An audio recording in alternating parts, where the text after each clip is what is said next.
Halo, Angel. Nah, kita mau masuk. Halo. Nice, mantap. Kita mau masuk ke konten baru ini kalau di GKP Bekasi namanya Logika, dialog menarik Apa dan tuh? asik. Dialog menarik dan Oke. asik. Jadi kita di dialog menarik dan asik tuh akan berbincang banyak banget hal, nggak tentang teologi aja, nggak tentang Alkitab aja, Mm-mm. nggak tentang Ya. kekristenan aja, tapi juga ada psikologi, filsafat, bahkan karir, musik, ekonomi dan sebagainya. Tapi yang mulai Angel dulu nih. Kita mau Mm-mm. bicara banyak Harus hal asik soal dong ya berarti ya gue. gimana gimana Gue gimana. harus asik dong ya Ya, berarti. nggak juga sih, santai aja. Kita mau bicara soal kesehatan mental. Jadi, bagi banyak teman-teman atau Bapak Ibu atau jemaat Tuhan yang belum kenal, ini namanya Angel Lestari Kristiani. Iya. Saya kenal Angel pertama kali waktu kita di Senada ya, di RPK ya. Betul, iya Kita dua seputar anak kali, muda. gue sama lu terus kalau ke RPK nih, sejauh pengalaman gue. Oke, kenalan dulu deh Angel. Sibuknya apa nih sekarang Oke. nih? Oke, halo, selamat pagi, siang, sore, Ya, atau kapanpun kapanpun ditonton. Bapak Ibu kapanpun Bapak Ibu menonton ini. Perkenalkan, nama saya Angelia Lestari Kristiani. Saya biasa dipanggil Angel. Saya adalah seorang psikolog klinis dewasa. Saat ini saya praktek di beberapa biro, di beberapa konsultan. Jadi nggak cuma di satu tempat nih. Jadi Mantap. di sekeliling Jakarta. Jakarta Timur ada, Utara ada, Selatan ada. Dan Oke. saya juga dosen, salah satu dosen di Universitas Katolik yang ada di Bilangan Jakarta. Spesifik ya, langsung bisa ketebak. Iya, iya, iya, iya, iya. Bilangan Terus saya juga Jakarta ada ya. Sekitaran Semanggi ya kayaknya ya. sekitaran Semanggi, ya. Nah, kemudian saya juga adalah anggota dari Gereja GKI Gunung Sahari. Kayak Gunung Gitu. Dan Sahari. saat ini saya sudah memasuki hari ke-37 kali ya Ya, ya, dari ya. kuarantin ini. Betul, Gitu. betul, betul. Kuarantin. Oke. Nah, terima kasih Angel. Nanti kalau mungkin ada jemaat yang mau konsultasi atau segala macam bisa menghubungi kali ya. Suatu saat gitu ya. Betul banget, Oke, iya. kita temanya hari ini lockdown apakah sama dengan mental breakdown? Jadi kita mau bicara Oke. seputar kesehatan mental dalam masa COVID-19 ini gitu ya. Oke, tadi Mm-mm. Angel udah 30 berapa? Kayaknya 30 aku stop berhitung sih, kayak berhitung ya. 35, 36, 37 ya. Kayak Ya setelah lewat 30 sebulan sampai kayak 40 udahlah. hari lah ya. Iya, heeh. Kalau hitunganku tuh gereja paling tidak udah 6 sampai 7 minggu nggak ada aktivitas di gedung gereja ya. Jadi Iya, kalau gereja aku terakhir Prapaskah kelima kalau nggak salah. Prapaskah kelima. Pokoknya terakhir kali kita senada itu tuh masih berbincang soal lu Iya, masih gereja nggak, lu masih gereja nggak gitu itu kan? minggu terakhir, itu Minggu minggu terakhir terakhir. ke gereja. Bener, Serius, serius, bener bener. banget. Dan itu adalah senada terakhir. Setelah itu Oh nggak ada serius itu lagi. senada terakhir? Serius, kita Wow. terakhir Kita nutup siaran. season ya? Aduh ngeri banget ya. Betul, betul. Itu kalau nggak salah tuh ya tanggal 21 apa tanggal 28 apa tanggal 14 deh kita senada terakhir tuh. Pokoknya Lupa masih banget Maret, makanya. kalau nggak minggu ketiga, Iya, minggu masih Maret, masih kedua Maret. gitu. Nah besokannya tuh Hmm. gereja, bener, tapi gereja terakhir gitu nggak sih? Iya, itu adalah ibadah minggu terakhir. Iya, Benar-benar. dari banyak banyak spekulasi-spekulasi kita sebelum senada ngobrol tentang COVID Iya, ini ya. benar. Benar, benar, benar, benar, Oke, benar, benar. nah sekarang kita mau berbincang ini kan ketika kita harus karantina mandiri di rumah, baik Ya. Angel yang sibuk di kampus dan menggeluti banyak perjumpaan-perjumpaan kan jadi nggak bisa ya. Termasuk kegiatan Mm-mm. gereja, akhirnya beberapa orang yang ngantor jadi nggak boleh ke kantor banget. Ada kalau Benar. saya ngobrol beberapa orang tuh dibatasi katanya jamnya Iya. dan harinya. Ada yang sekolah sekarang hampir 1 semester nggak sekolah. UN dibatalin kan, Hmm, betul. dicari sistem baru. Lalu tidak sedikit juga ada yang pekerjaannya jadi bukan nggak jelas ya, tapi jadi nggak pasti pemasukannya atau bahkan ada yang malah nggak dapat kerja sama sekali. Nah, awal kita lihat self quarantine ini atau karantina mandiri, awalnya saya termasuk juga yang menulis tulisan singkat di WhatsApp dan beberapa banyak orang di Facebook atau mungkin di YouTube melihat sisi positifnya. Hmm. Ada rekonsiliasi keluarga, ada rekonsiliasi spiritualitas, jadi kembali Mm-mm. memaknai bait Tuhan itu bukan di gereja saja, tapi juga di dalam rumah dan Mm-mm. di hati sendiri, karena kita semua bergereja dari Mm-mm. rumah. Lalu ada yang mulai lihat secara positif, apresiatif semua deh. Kita bisa belajar hal-hal baru yang sebelumnya nggak bisa kita pelajari, sekarang kita punya waktu untuk mempelajarinya dan sebagainya. Betul, gitu ya. betul. Nah, tapi kan itu bertahan kalau menurutku hampir sebulan deh. Nah, sekarang kita sudah lewat 1 bulan nih. Mulai banyak pertanyaan. Ini kapan berakhirnya? Kok rasanya lihat di TV makin hari makin nambah pasiennya dan nambahnya juga jadi gede banget ya. Kalau nggak salah sekarang 10.000. Iya, udah di atas 10.000. Waktu kita recording ini ya, itu. Iya, waktu kita recording sekarang. Dan kenaikannya pun sehari jadi kayak udah 300 sampai 500 lah sehari. Iya, gitu. Dan itu tinggi sekali. Padahal kalau lihat beberapa negara dianggap berhasil kan kalau nggak ada pasien tambahan kan. Nah, dan kita tuh setiap hari masih ada gitu. Nah, jadi menurutku ya, secara mental tuh kadang-kadang ada pertanyaan-pertanyaan yang tidak jarang buat kita tuh putus asa menurutku. Atau membuat kita jadi hopeless gitu. Padahal kan sebetulnya kalau menurutku sendiri ya kita kan harus belajar berserah juga dalam setiap langkah dan setiap pola kehidupan. Karena kalau menurutku kita kalau menurut orang Kristen, kebetulan saya pelayan pendeta gitu ya, kita masih mending karantina mandirinya sekarang. Tapi kalau terjadinya di zaman tahun 40-an misalnya kayak wabah hitam itu, nggak enak nggak bisa YouTubean, nggak enak nggak bisa rapat bareng dan sebagainya. Sebetulnya kan ada yang bisa disyukuri, tapi nggak semua orang punya pola yang seperti itu. Nah, menurut Angel gimana nih kita? Apakah benar-benar jangan-jangan lockdown jadi mental breakdown lagi? Segala hal jadi diputus asa gitu misalnya. Sebenarnya sih kalau kita bahas mengenai kondisinya dulu kali ya. Karena COVID-19 ini adalah kondisi yang baru, di mana kita semua memang tidak pernah punya pengalaman sebelumnya dalam berhadapan dengan pandemi sebesar ini. Betul. Kemudian selain ini baru, yang kedua adalah ini adalah situasi yang tidak pasti. Manusia itu memang tidak bisa dihadapkan dengan sesuatu yang tidak pasti gitu. Ketidakpastian adalah sesuatu yang sangat-sangat dihindari, di mana semua orang berusaha untuk membuat segala sesuatu jadi pasti. Yes. Gitu kan. Segala sesuatu diprediksi, forecasting, semuanya kayak gitu.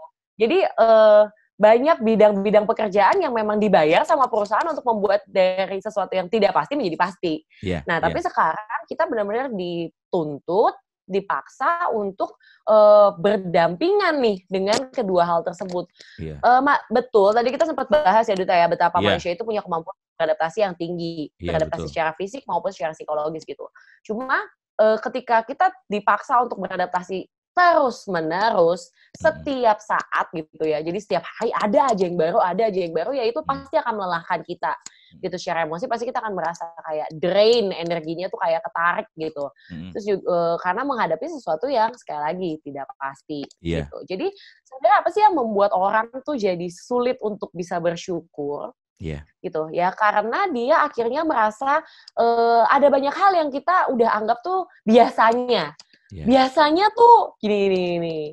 Biasanya bisa gini yang kayak gitu. Jadi kayak akhirnya sesuatu yang kita anggap sebagai biasanya untuk kita dan terpaksa harus dirombak secara besar-besaran ya, disitulah kita memang bisa dibilang belum terlalu siap.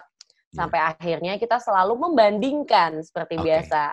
Bahwa rumput tetangga selalu lebih hijau. Kenapa ya di negara itu kok kayaknya lebih cepat? Kenapa di negara itu penanganannya, pemerintahannya jauh lebih baik, yang kayak gitu. Jadi memang lebih gampang kan ngebandingin. Komparasi. Gitu. Betul.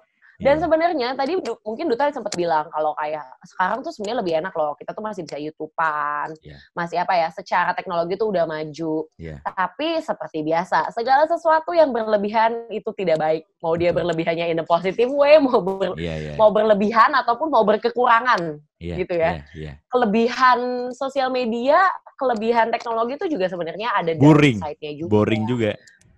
Iya, dan juga kita jadi makin kenceng tuh ngebanding-bandinginnya. Karena akhirnya kita jadi melihat ada orang-orang yang mungkin di rumahnya punya banyak fasilitas yang kita nggak punya. Terus jadi kita bilang kayak, ya dia sih enak. Karena dia punya fasilitas-fasilitas itu di saat saya nggak. Iya, dan akhirnya semakin membanding-bandingkan. Tadinya banding-bandingin sama sesuatu yang jauh, penanganan pemerintah sebelah sana, penanganan negara sebelah sana. Kalau sosial media yang kita follow, yang kita lihat siapa? Sebenarnya orang sekitar kita juga kan. Benar. Gitu. Yang sebenarnya apa yang dia tampilin tuh apa yang dia izinkan untuk kita lihat dari hidup dia. Ada kok hal-hal yang sebenarnya dia tidak izinkan untuk kita lihat. Ya kita nggak tahu gitu. Ya kita lihat adalah hal-hal yang dia izinkan aja, yaitu yang membuat kita berpikir bahwa rumput tetangga lebih hijau, yaitu sosial media. Gitu. Oke. Makanya aku juga sempat baca artikel tuh kalau kadang-kadang kita tuh perlu menjaga diri untuk tidak terlalu banyak tahu atau tidak terlalu banyak ingin tahu terhadap kondisi. Kadang-kadang loh aku baca artikel. Karena apa? Karena ternyata makanya soalnya gini loh, belakangan ini kan muncul teori-teori macam-macam kan, teori-teori konspirasi lah soal corona. Tapi itu kan tidak mensejahterakan hati menurut saya. Justru malah membuat kita tuh punya sisi lain, tanda kutip ya, kalau kita terlalu percaya dengan konspirasi, jadi dendam gitu loh. Kenapa sih kok diciptakan itu dan sebagainya gitu. Jadi akhirnya kita yang lama-lama mulai berdamai dengan situasi dan keadaan jadi rusak lagi sisi berdamainya, karena kita merasa bahwa wah ini harusnya bisa nggak terjadi nih ya, dan sebagainya. Ketika kita percaya sama teori konspirasi, itu sama halnya dengan membanding-bandingkan tadi yang Angel bilang. Tadinya mulai berdamai, oh ya udah deh kita let it flow deh, pelan-pelan deh. Tapi lama-lama lihat, ih kok gitu banget ya, kenapa begini sekali dan sebagainya gitu ya. Padahal kalau kita lihat dibanding dengan umumnya negara Eropa yang fasilitasnya luar biasa lebih baik, tetap tingkat kematiannya kita tidak setinggi mereka gitu, atau kita lebih rendah dari mereka gitu. Maksudnya berarti kan ada hal positif juga dari apa yang selama ini kita lakukan untuk bertahan di rumah kan. Sebetulnya positifnya kan di situ juga ya. Tapi sebenarnya orang yang bisa mengendalikan atau menentukan kita mau melihat dari sisi yang mana itu balik lagi ke diri kita sendiri. Karena gini loh, kita tuh memilih apa yang kita konsumsi. Nggak ngomongin cuma soal makanan, tapi juga berita-berita yang kayak gitu. Jadi sebenarnya kita yang memilih untuk mengkonsumsi semua yang negatif itu. Kita yang memilih untuk mengkonsumsi semua yang negatif ya? Betul. Sama seperti, ya kita selalu punya pilihan lah, namanya makan di food court, kita punya pilihan, mungkin ada makanan yang lebih banyak hijau-hijaunya gitu, tapi ada makanan yang goreng-gorengan gitu. Dan kita memilih untuk makan yang mana kan, yang kemudian itu berdampak buat hidup kita, yang kayak gitu. Jadi sebenarnya kalau misalkan sekarang mau dibilang, jadi gimana nih, apakah lockdown ini akan menjadi berkat atau menjadi satu sumber breakdown yang besar, itu kita yang pilih. Jadi kita yang menentukan kita ini sekarang ada dalam kondisi seperti apa dan akan jadi seperti apa kita sampai, kalau dari sekarang kan ngomongnya 28 Mei ya katanya gitu. Ini baru tanggal 1 Mei kita syuting nih, masih 28 hari lagi. Ya itu kita yang pilih. Itu sepenuhnya ada di tangan kita mau 28 hari ke depan jadi seperti apa. Oke. Nah, yang menarik adalah ketika bicara kita yang memilih untuk mengkonsumsi apa, itu kan sebetulnya hal yang terbiasa ya, hal yang biasa sekali.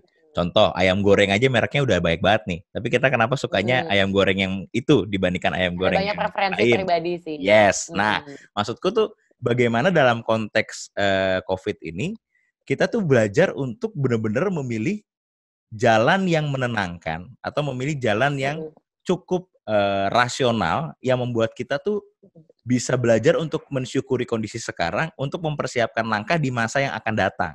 Masa yang akan datang ketika kondisi ini akan segera berakhir atau melanjutkan hidup dalam kondisi yang sulit seperti ini gitu.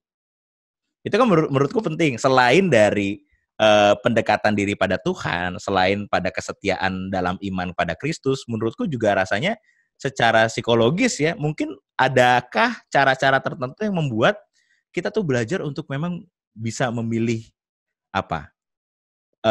memilih jalan yang tepat untuk membuat kita acceptance terhadap kondisi yang ada sekarang ini atau menerima kondisi yang ada sekarang ini. Gimana tuh, Angel? Nah, sebenarnya hal yang biasanya dilakukan itu adalah nomor satu itu sebenarnya kita harus punya semacam kayak jurnal pribadi gitu loh. Jurnal pribadi ya? Yang bisa kita tulis tiap hari gitu. Boleh mulai dari apapun. Boleh mulai dari menuliskan hal yang kita sukai, gitu. Yang selama ini kita suka tapi nggak pernah punya waktu untuk kerjakan. Atau Oke. kayak bisa juga mulai menuliskan dari hal-hal yang selama ini kita hindari. Oke. Karena kita takut untuk mulainya, yang Oke. kayak gitu. Atau kita juga bisa mulai dengan hal-hal yang kita syukuri. Jadi intinya adalah, kenapa sih orang tuh harus mulai dengan menulis? Karena proses menulis itu tuh sebenarnya jauh lebih panjang daripada sekedar dipikirin. Oke. Gitu. Jadi even mau bilang kayak setiap hari mau mulai bersyukur, Iya. tulis. Oke, hari ini saya mau bersyukurnya 3 hal apa? Atau kayak Mm-mm. mau mulai belajar masak, tulis apa yang mau dipelajarin. Jadi Mm-mm. punya jadwal hidup. Jadi gini, karena supaya kehidupannya nggak jauh-jauh beda sama ketika kita beraktivitas full, maka buatlah jadwal yang kurang lebih sama. Yaitu mulai berkegiatan dari jam 8 sampai jam 5. Yang jadi Oke. salah adalah ketika kita di rumah, jadwal kita pun kita geser. Jadi Oke. kayak, oh ya udah deh bangunnya jadi jam 10. Terus bangun jam Oke. 10 kan badan kayak udah nggak fit gitu kan karena tidurnya Iya, iya. kelamaan gitu. Iya. Akhirnya jadi tiba-tiba langsung ke makan siang. Terus Iya. makan siang gitu, udah gitu jadinya, jadi kita seakan-akan kerja cuma dari jam 1 baru mulai kerja, Iya. terus udah ketemu lagi tuh sore, malam, yang Iya. akhirnya yang tadi harusnya jam 5 udah selesai mundur jadi jam 7, jam 8. Udah jam 8 baru makan jam segitu, akhirnya kita berusaha untuk kayak, ya udah deh saya mau reward diri saya yang udah bekerja dengan nonton YouTube.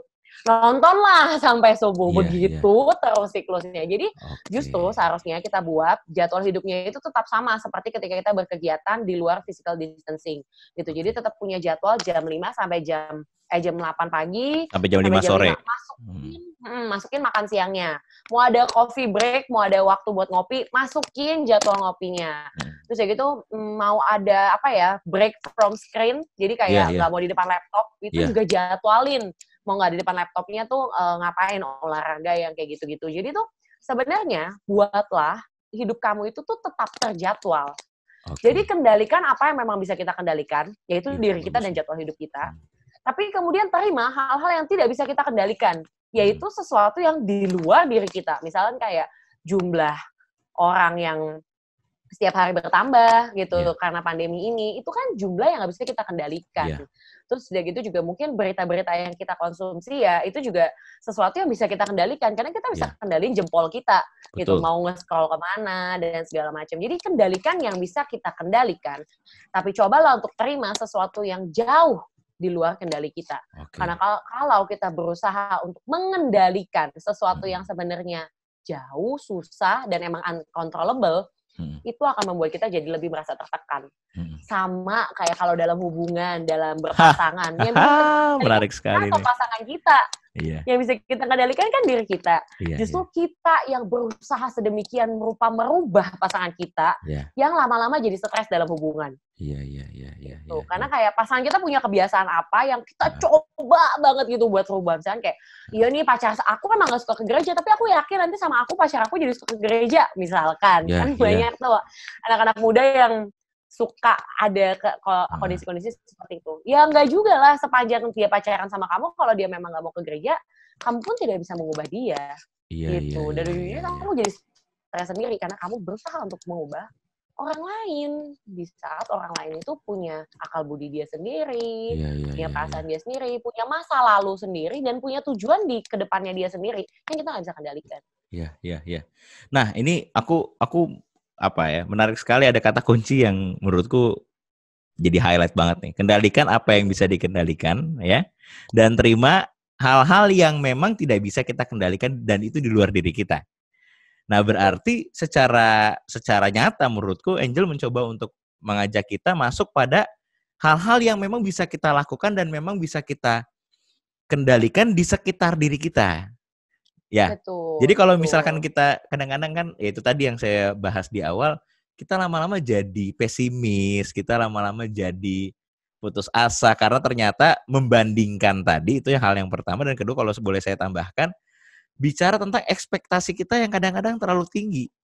Sedangkan realitasnya tidak terjadi sesuai dengan ekspektasi kita. Nah, rasanya dari gimana tuh? Kayak kurang right here, right now. Sebenarnya kalau di psikologi itu istilahnya kita sering banget dengar istilah mindfulness. Kenapa sih dibilang namanya mindfulness gitu. Jadi kayak benar-benar kamu berada dalam kondisi kamu saat ini, gitu, dan kamu benar-benar bisa yang merasakan kalau saat ini nih saya duduk di sini, itu tuh dalam kondisi seperti apa sih? Oh, AC nyala. Oke. Oh, ada listrik, lampu nyala, Oke. ada internet, ada laptop gitu. Jadi benar-benar berada di kondisi saat ini tuh pahami diri kamu dari ujung kepala sampai ujung kaki. Wah, semuanya enak, nggak ada yang sakit, nggak ada, ya ada pegal-pegal dikit karena kerja, tapi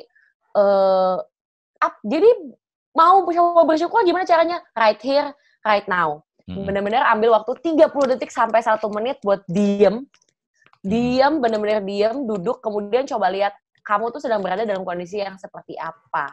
Fisik sekitar kamu dan juga fisik kamu pribadi gitu ya. Kayak saat ini apa yang kamu punya? Oh, orang tua masih lengkap dan semuanya ada di rumah saat ini. Oke. Ada pasangan yang meskipun terpisah tapi kita bisa kontekan terus. Terus ada pekerjaan yang masih jalan gitu.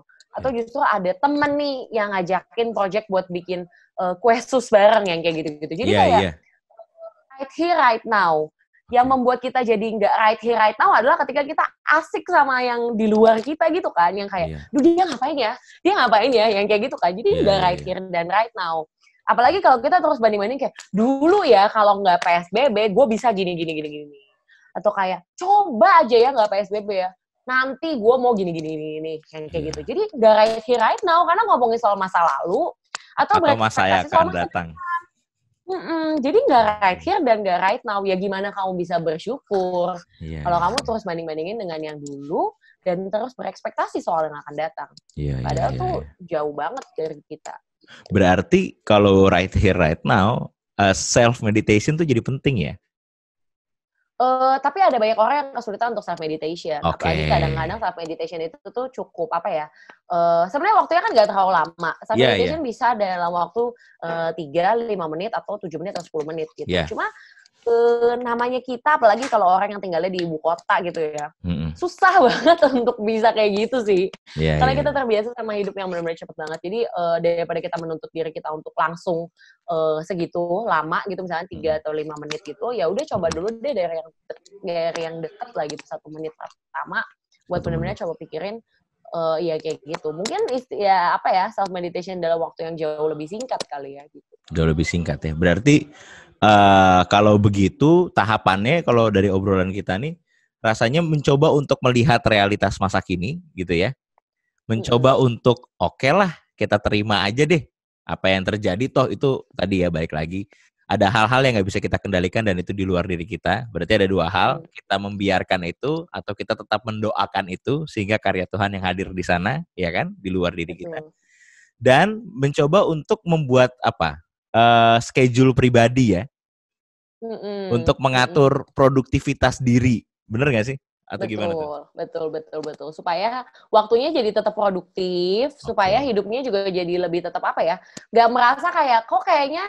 Jadi gini, kadang tuh orang suka membandingkan mengenai produktivitas dirinya dibandingkannya dengan situasi ketika sebelum pandemi. Tentu kamu akan merasa diri kamu tidak produktif. Dan kamu jadi merasa stres banget karena kayak, gimana nih hidup gue tuh gak produktif banget gitu. Dibandinginnya sama apa dulu? Kalau dibandinginnya sama kondisi ketika sebelum pandemi, ya tentu ada perubahan. Jadi kamu sekarang sebenarnya sedang produktif. Yaitu dibandingkan dengan schedule-nya ketika kita lagi pandemi gitu. Emang produktivitasnya bisanya segitu. Gitu. Kita jadi stres sendiri karena punya hidup yang nggak menghasilkan, nggak produktif adalah karena kita bandingkan dengan kondisi sebelum pandemi. Ya itu lagi, balik lagi nggak right now kan.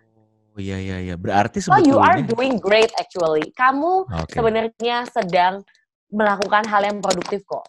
Tapi dalam jangkauannya emang lagi pandemi kayak gini gitu. Iya.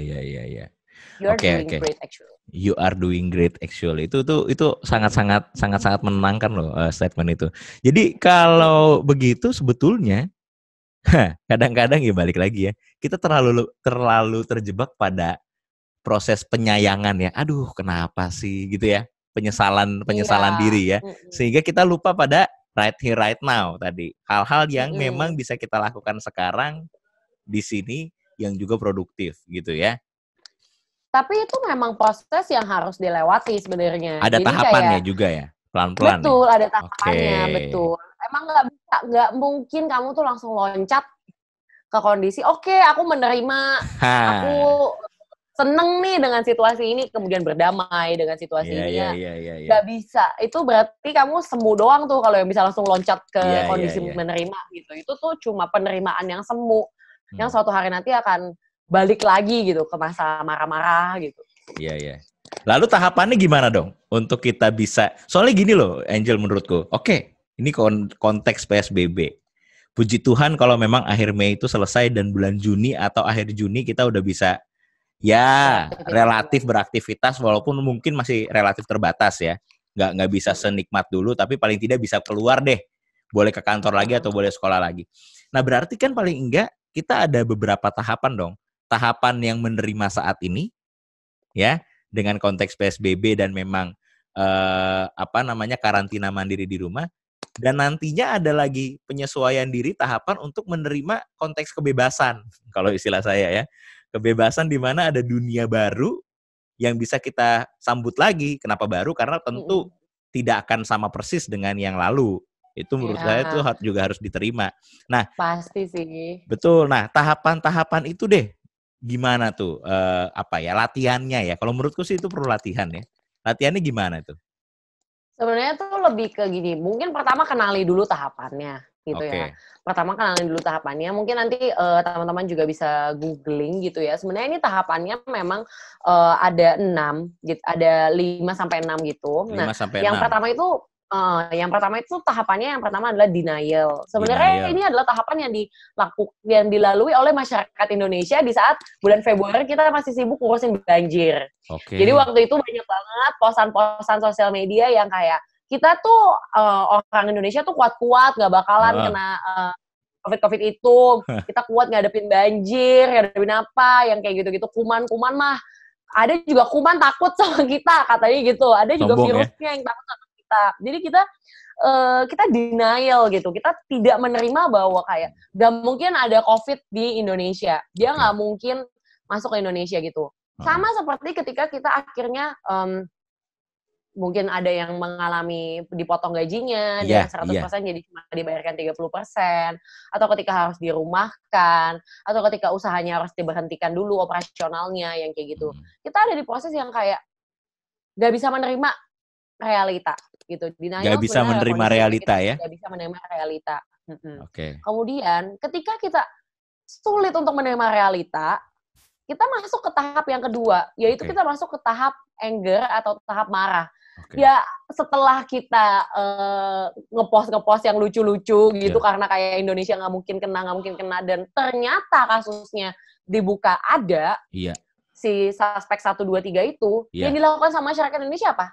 Datengin rumahnya, terus ngamuk-ngamuk kan ke suspek 1, 2, 3. Wah itu emang kasihan banget, tapi itu adalah gambaran dari emang proses yang Indonesia terjadi gitu, bahwa pertama kamu marah-marah, pertama kamu denial, kamu menolak gitu ya, kamu tidak bisa menerima kenyataannya. Yang kedua yang kamu lakukan adalah marah gitu. Marahnya can be anything, benar-benar kamu secara fisik kamu datengin rumahnya, kamu komplain si suspek 1, 2, 3 itu.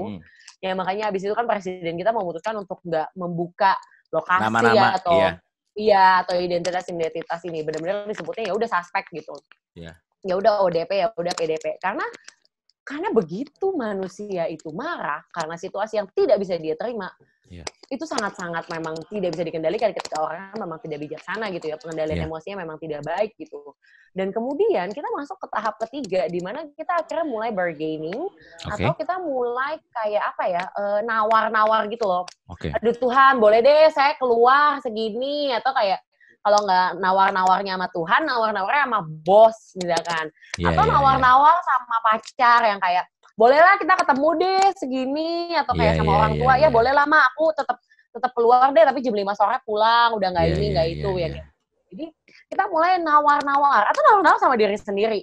Jadi yang kayak, ya udah deh, nanti aja kerjainnya, sekarang ini aja dulu. Yang padahal kita tahu bahwa sebenarnya kita tuh pengen loh bisa olahraga, karena selama ini nggak pernah bisa olahraga. Terus kita yang kayak tawar-tawar, ya tapi kan ada kerjaan kayak gini, nggak usah lah yang kayak gitu. Jadi akhirnya tawar-tawar terus gitu. Atau ya itu tadi yang tadi Duta sempat bilang, coba aja, if only, jika maka gitu. Jika maka. Coba aja gini, maka akan terjadi pasti begini yang kayak gitu. Iya. ini mungkin tahap yang sedang dilalui sama kita saat ini. Tadi Duta sempat bilang, yaitu there's a depression stage. Jadi meskipun depresinya tidak depresi dalam kondisi yang abnormal psikologi yang se-ekstrem itu ya gitu, karena agak harus dibedakan nih, karena sama depression yang itu tuh sebenarnya beda banget gitu. Nah, depression yang dimaksud sekarang ini adalah lebih ke apa ya, gimana kita punya kayak empty feeling gitu loh, merasa kosong. Empty feeling ya? Gitu. Jadi kayak benar-benar mau menjalani kehidupan yang sekarang pun berasa kayak mau bikin perencanaan nih, tapi ngapain ya bikin rencana? Toh nggak tahu juga harus gimana gitu. Jadi kayak mau optimis tapi kita sendiri yang patahkan sebenarnya gitu. Siapa sih orang yang bikin kita pesimis? Diri kita sendiri. Nggak usah jauh-jauh. Diri kita sendiri sebenarnya gitu. Tahapan yang keempat. Nah kemudian ketika kita masuk tahapan yang dan tahapan ini tuh nggak linear, itu dia. Tahapannya itu tidak linear. Abis kamu denial, kan masuk nih tahap anger. Abis itu masuk nih tahap bargaining. Bisa jadi gak nyampe depresi, balik lagi ke denial lagi. Tergantung ngeliat konteks berita dan situasinya apa ya? Iya. Kita lihat lagi di berita, lah jadi 10.000, anger lagi, marah lagi. Terus masuk nih, sampai fase depresi. Tiba-tiba diberhentiin sama kantornya, anger lagi, balik lagi. Kayak gitu. Jadi kayak kondisi-kondisi kayak gitu tuh, itu gak linear. Rumusnya aja, emang dia bentuknya mungkin kayak habis dari sini ke sini, habis dari situ ke situ. Tapi pada prakteknya dia nggak lurus. Kamu sangat dinamis tahapan. Iya, dia akan bolak-balik gitu. Nah, kemudian tahapan yang paling terakhir, tahapan yang memang berusaha untuk kita capai. Berarti tadi ada 5 tahapan ya. Itu yang terakhir itu adalah si tahap acceptance itu. Iya, di mana acceptance-nya itu tuh nggak cuma kayak oke, nggak cuma itu. Tapi di mana kamu benar-benar bisa akhirnya menghasilkan sesuatu untuk diri kamu dan juga untuk orang lain. Gitu. Jadi memang tahapan acceptance-nya adalah tahapan yang nggak bisa kamu lewati hanya dengan ya udah mau diapain. Ya beda ya kalau yang sama kayak gitu. Itu bisa jadi anger yang terselubung gitu, anger yang orang yang pasif agresif tuh masih tetap anger loh sebenarnya. Pasif agresif ya. Karena kalau masyarakat Indonesia tuh biasanya kebanyakan pasif agresif. Kita kalau lihat baju adat Jawa, kerisnya di depan apa di belakang? Di belakang. Di belakang kan kerisnya gitu. Simbolik banget ya. Jadi emang kayak gitu. Kalau di Indonesia tuh biasanya pasif agresif. Kita nggak seasertif kalau kayak bule-bule gitu yang bisa ngomong kayak I don't want to do that. Itu bukan job kerja saya. Harusnya saya nggak kerja di itu, nggak bisa. Orang Indonesia dikasih kerjaan ngedumel aja, tapi sambil ngedumel.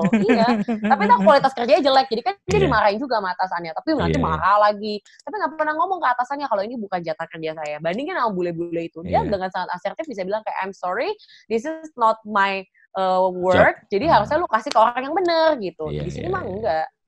Di sini mah hajar aja dulu. Tapi dia jadinya jadi gondok sendiri gitu. Jadi gondok ya.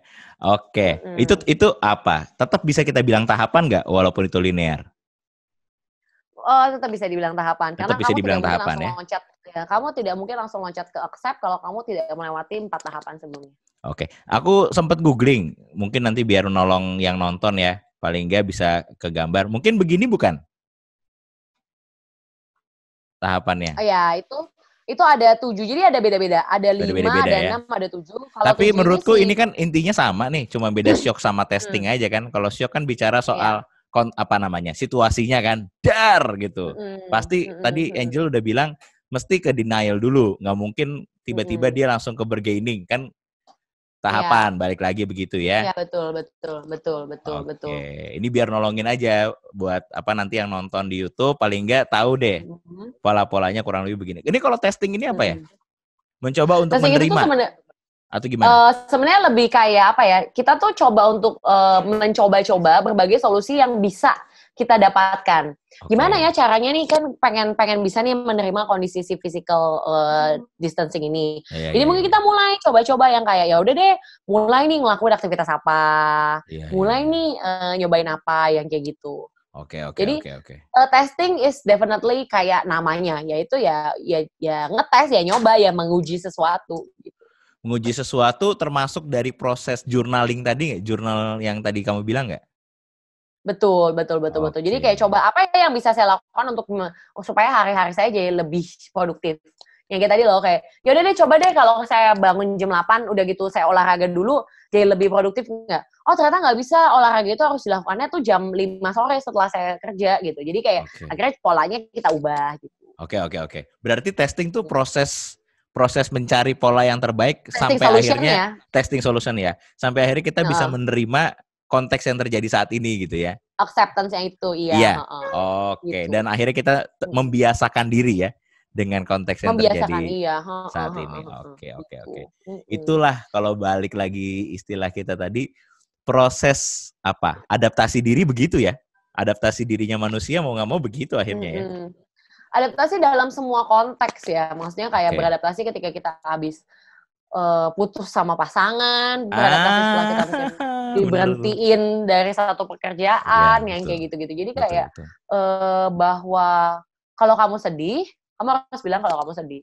Bukan berarti ketika kamu sedih, kamu kayak, "Aku nggak apa-apa," yang kayak gitu. Jadi Iya, kayak iya. banyak orang tuh menuntut terlalu banyak hal ke diri dia sendiri gitu. Pas ditanya, "Emang kenapa sih harus, cepet-cepet menjadi nggak apa-apa?" Gitu. Nggak tahu kenapa ya, Oke. kenapa juga ya gue harus cepet-cepet gitu. Jadi kayak Lebih baik yang berkata bikin jujurlah ya, pada diri sendiri pun iya termasuk ya. iya, yang bikin tuntutannya siapa? Diri kita sendiri. Iya, Yang iya, bikin iya. standarnya siapa? Diri kita sendiri juga gitu. Padahal ya itu jadi sesuatu yang sebenarnya menyiksa. Menyiksa. Sama halnya dengan ini dong ya, Angel. Kan namanya juga PSBB. Apa? Pembatasan, ya betul ya, pembatasan skala apa sih? Sosial berskala besar. Pembatasan sosial berskala Berskala besar. besar. Nah, termasuk kalau di gerejaku ya, di GKP Bekasi itu ada beberapa pasangan juga yang akhirnya mau nggak mau dia memundurkan Betul. schedule pernikahan.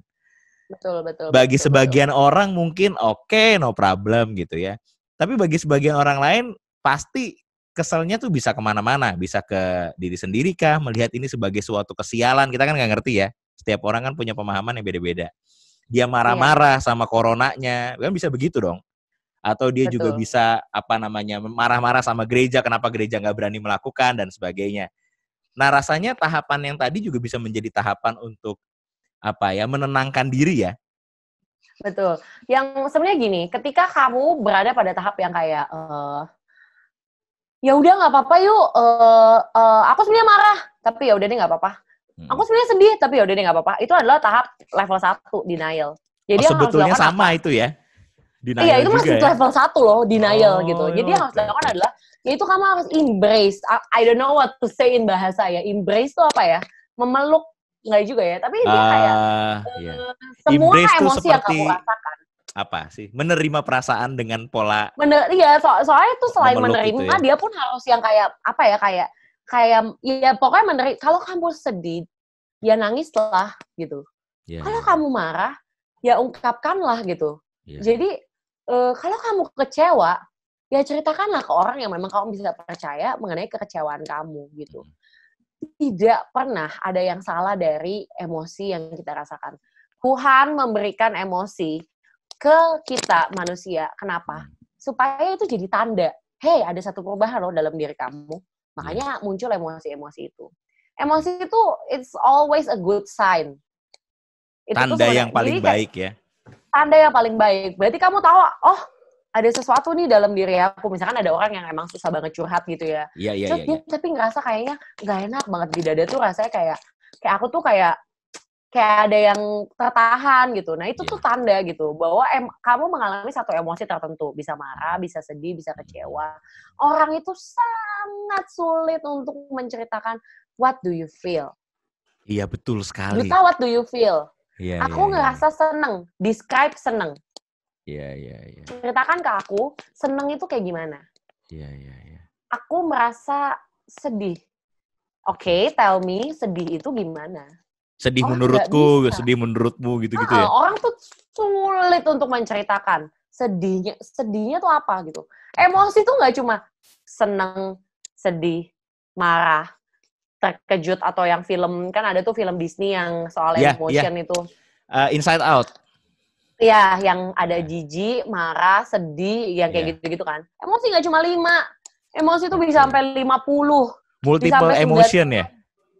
Karena apa ya, banyak banget sih gitu. Orang Oke. ngomong sedih, padahal sedih tuh di dalamnya ada kecewa, ada Iya, takut, iya, ada iya, apa gitu. Jadi iya. kayak semuanya harus diterima dulu gitu. Hmm. Nggak ada yang tuntut. Jadi gini, jalani proses dan tahapan ini sesuai dengan waktumu, bukan sesuai dengan waktu orang lain.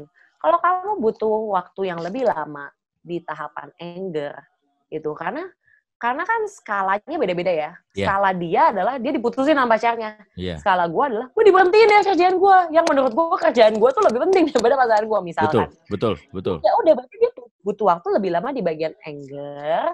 Dan ya Oke. udah biarkan dia ada di situ. Justru jangan kayak gak boleh marah-marah. Kamu gak bersyukur sama Tuhan. Jangan sedih. Berarti kamu gak bersyukur sama Tuhan. Sebetulnya itu juga Ya bukan denial ya. gitu juga. Iya, bukan gitu juga. Hmm. Tuhan yang kasih kamu semua emosi itu. Tapi Hmm. yang kamu harus tentukan adalah kasih jadwal, kasih deadline. Oke, saya mau marah, mau sedih kayak gini tuh sampai kapan? Iya. Jadi kamu yang tentuin. Until the end of this week. Setelah minggu ini, saya harus udah bisa mikir, oke, mau mulai bisnis apa ya? Oke. Karena jadi gitu. Jadi kita yang kasih timeline, kita kasih tenggat waktu. Kalau kamu lihat adik kamu sedih berkelanjutan, yang kamu harus lakukan adalah bukannya kayak, nggak boleh sedih. Ayo, semangat, lihat nih, kakak bisa gitu. Nggak gitu, nggak gitu. Iya, Justru iya. kamu harus dorong dia untuk kayak, ya udah kamu mau sedihnya sampai kapan? Boleh, silakan sedih, take your time. Tapi di dalam diri kamu sendiri, kamu tentukan kamu mau kayak gini sampai kapan. Oke, Setelah oke, oke, itu, oke. when you are feeling okay, kamu bisa cari aku lagi gitu. Jadi Oke, kayak oke. ya hadirkan diri kamu sebagai pendengar yang baik, bukan Sebagai sebagai pendengar yang baik. mama dedeh gitu ya, Iya, yang iya. kayak apa Ada gitu kamu solusi. marah-marahin juga penontonnya kan gitu. Iya, iya, iya, iya. Oke, oke. Ini menarik sih. Jadi dari stage ya atau tahapan tadi ternyata membuat kita belajar untuk berdamai pada situasi dan berdamai pada kondisi diri sendiri ya. Dan Dan tahapannya panjang, 5 ya, sampai 7. 5 Siapa sampai suruh 7. kamu kayak di awal-awal langsung kayak oke, aku accept PSBB it's okay gitu, kayak nggak ada yang suruh kamu kayak gitu. Berarti kita belajar jujur ya. Kalau emang nggak suka ya katakanlah nggak suka tapi mau sampai kapan? Karena nggak mungkin juga nggak Ya. sukanya lama gitu ya. Kalau kita sedih dan kita menyesal, oke, sedih dan menyesalnya sampai kapan? Karena nggak mungkin selama hidup. Jadi seimbangkan antara emosi kamu dan logika kamu. Emosi dan logika, wah itu menarik sekali. Sehingga membuat kita tertuntun langkahnya untuk benar-benar jalan di kehidupan lagi dengan pola Di yang mana baru. di mana spiritualitas itu melebihi emosi dan logika kamu. Oke, Jadi oke, oke. Embrace your emotion and use your logic. Yes. Dan satukan itu dengan spiritualitas kamu. Spiritualitas ya, makanya memang saya sangat setuju sih. Ketika kita kalau pengalaman saya ya, ketika kita berdoa paling tidak belajar untuk apa? Rekonsiliasi relasi dengan Tuhan ya, karena kesibukan itu kan kadang-kadang bikin kita berjarak dengan Tuhan. Ternyata tuh menurut saya itu sangat menenangkan loh, membuat kita jadi mampu untuk berpikir dengan logis melihat kondisi yang terjadi. Bukan hanya sekedar memaksa Tuhan agar merubah segalanya sesuai dengan apa yang kita mau, Hai tapi Tuhan, cepet-cepet dong. yes, tapi bergumul bersama dengan Tuhan, iya deh Tuhan. Kalau memang ini yang terjadi, oke deh. Yang terbaik seperti apa, tolong tuntun langkahku dan sebagainya. Menurutku itu malah jauh lebih sehat ya. Sehingga kita Iya, makanya tetap lewati tahapannya. Tetap harus dilewati tahapannya. Jangan loncat. Baik, tetap lewati tahapannya, terimalah diri untuk berdamai dan bersukacita bersama dengan konteks yang ada saat ini. Begitu ya? Oke, waktunya sudah cukup ini kalau lihat dari durasi.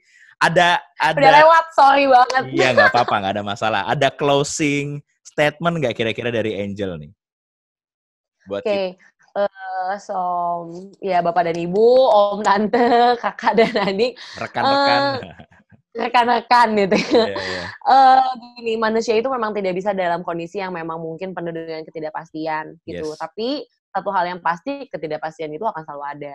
Gitu. Bagaimana caranya untuk bisa menerima ketidakpastian ini? Yang pertama adalah apapun emosi yang kita rasakan, terima. Gitu. Kemudian kalau misalkan kita memang butuh waktu, ambil waktumu. Gitu. Jangan samakan waktumu dengan waktu-waktu orang lain. Kamu punya pergumulan kamu sendiri dan orang lain punya pergumulan mereka sendiri. Yang harus kita sadari adalah kita yang harus tentukan. Karena diri kita yang bisa kendalikan ya cuma kita. gitu. Oke, Jadi oke. kendalikanlah apa yang bisa kamu kendalikan, yaitu diri kamu, ekspektasi kamu, emosi kamu, dan juga logika atau pemikiran kamu. Itu Oke. yang bisa kamu kendalikan. Tapi kalau jumlah pasien yang terus bertambah, cuaca hari ini, atau hal-hal lain itu yang jauh daripada kamu dan tidak Iya. bisa kamu kendalikan, ya terimalah, belajar untuk menerima itu. Karena ketika kamu memaksa untuk mengubah hal tersebut, itulah yang akan berdampak buat kamu secara psikologis juga, Oke. gitu. Dan akan jadi makin sulit untuk bisa accept, gitu. Akan makin sulit untuk bisa accept Mhm. kalau kita tidak menerima konteks yang terjadi saat ini, begitu ya. Betul betul betul. Oke, jadi apakah lockdown sama dengan mental breakdown? Kita sepakat tidak sama dan kita bisa Iya, mengalahkan itu dengan bersukacita betul jikalau kita jujur dan menerima diri kita, mencoba melakukan apa betul yang bisa kita kendalikan bersama dengan Tuhan kalau betul menurutku di betul. dalam spiritualitas juga ya. Mhm, betul banget. Oke, Angel, thank you banyak. Terima kasih banyak sekali atas diskusi kita. Kiranya menolong Sama-sama, banyak, terima ya, kasih. betul. Mantap, kiranya bisa menolong banyak orang yang nonton, paling tidak belajar untuk punya tahapan tahapan berdamai dengan konteks dan diri sendiri dengan penuh sukacita. Begitu ya. Thank you banyak loh, Angel. Betul banget. Thank you, sama-sama juga. Semoga bisa menjadi berkat ngobrol-ngobrolnya dan bisa langsung hubungin Yes. Duta kalau emang beneran butuh layanan psikologis. Karena Iya. benar-benar aku sendiri juga membuka layanan psikologis juga buat Yes. teman-teman semuanya. Nanti bisa kontak saya biar saya nanti ngomong dan Bisa saya refer beri ke Angel. kontaknya Angel gitu ya. Oke, Siap, bye-bye. thank God you. bless. Kamu juga Semoga menjadi sukses ya dalam berkah. mengajarnya di Sehat-sehat, stay rumah. safe, stay Yoi. healthy. God Sehat-sehat. bless you. Oke, God bless you too.